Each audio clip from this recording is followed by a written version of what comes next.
Time now for Media Watch. James Creedon, of course, here and ready to go. James, starting with the resignation of a Russia Today news anchor live on air.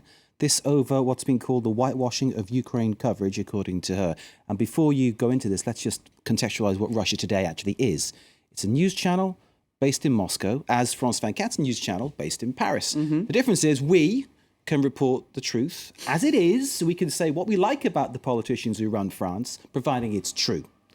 In Russia, of course, it's different.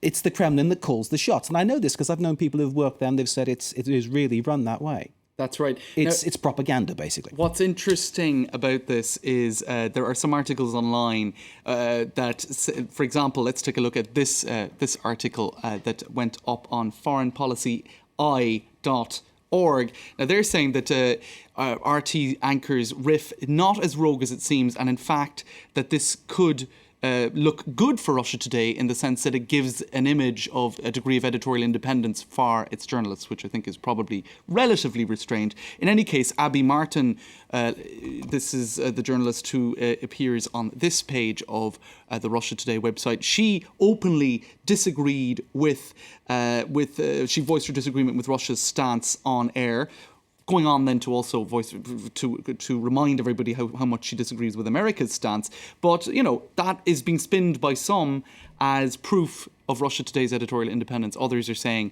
well, if it takes another journalist resigning on air, clearly it shows the degree to which people have disagreements with a very tough and editorial line. Let's take a listen in any case to Liz Wall, another journalist, as she resigned live on air yesterday.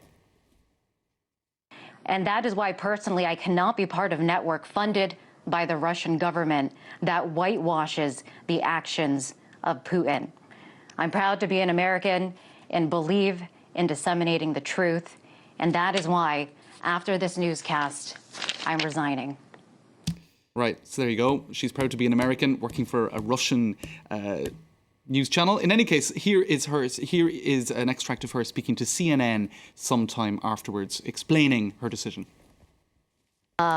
Today, for example, I had an interview with Ron Paul. He has a very anti-intervention approach. I asked him in the wake of escalation by the Russian military, how long, how should we respond to this? How should the U.S. respond to this? And that question was cut out. See, the thing is, she said to Ron Paul, how should we respond to this? How should we, the United States, respond to this? I don't think it should be that surprising on a Russian news channel that is well known to be quite, I suppose you could call it a propaganda, you could call it the mouthpiece of the Kremlin. It often is. Should it really surprise her that much that if she's going on air talking about us from a US perspective, that's not going to please she's her wrongly employers? Couched what she should be saying, so that's her error, I suppose you could say that. So, I mean, I've criticised Russia Today, but I've seen some things run on that channel which are quite good. Some of the documentaries they make are quite interesting, But there is this editorial influence from the Kremlin, which is the disturbing thing. That's right. Whereas with our channel and other channels in the West, journalists have free rein to report the news as it is. That's and right. That isn't the case in Russia. That's certainly the case. That what you're saying is true indeed. Now, speaking of rolling news channels and criticisms of them, in France, a lot of criticism on social media this evening, Mark, for iTélé, one of the two major rolling news channels in France. Now, there's a big scandal at the moment known as Sarko Leaks. Let me show you what's on the front of iTélé's website at the moment, because the former advisor to Nicolas Sarkozy, who was responsible for recording hours and hours and hours of private meetings with Nicolas Sarkozy when he was president, it's become known as the Sarko Leaks scandal, seeing as they have been leaked into the media. He was hounded by iTélé journalists in La Vendée in the last 24 hours or so. Now, they followed him up the street. He ended up pushing them away on various occasions, pushing their microphone away. Now, they were hoping for a first exclusive reaction from Patrick Buisson since the Sarko Leaks scandal. In any case, let's take a look at what they put up on their, if I could find it, on their website. I'm clearly having difficulty finding the actual screen grab. They went up with exclusive. They called it an exclusive first reaction. I have nothing to say. I have nothing to say. So it's pretty extraordinary that they went to those sort of lengths. How weak can that get?